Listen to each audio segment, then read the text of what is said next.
स्वामी स्त्री निज रूम रे एही दिगरे भूल रे भी दर्पण लगांतु नहीं, सबु बेले लागी रहिबो झगड़ा।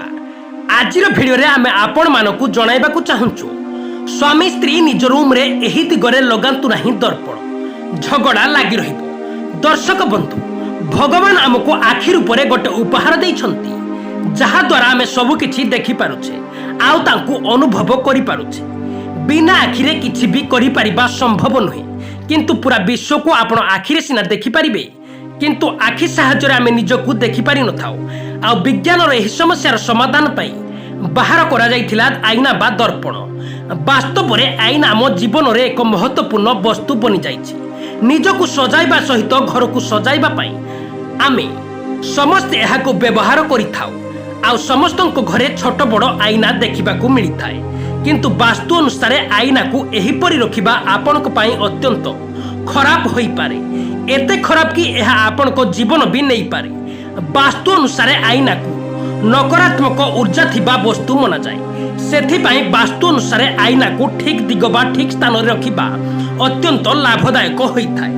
नकारात्मक ऊर्जा सामना रे रखा जाइथिबा आईना एही ऊर्जा को निज भितरे समाहित करि नै थाए, आ खराब शक्तिर प्रभाव रो आमको बंचाई थाए।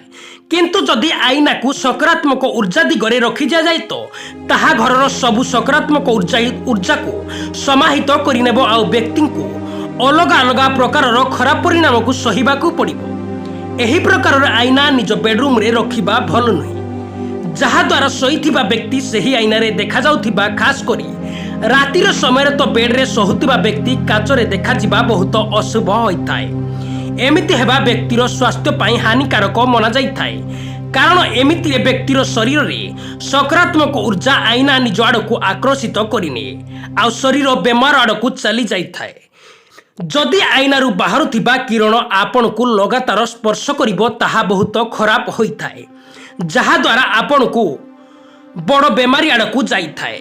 जहा व्यक्तिर पूरा जीवन पई सही बेमारी रही जाइथाए, किंबा ताहार मृत्युर कारण भी बनी जाए।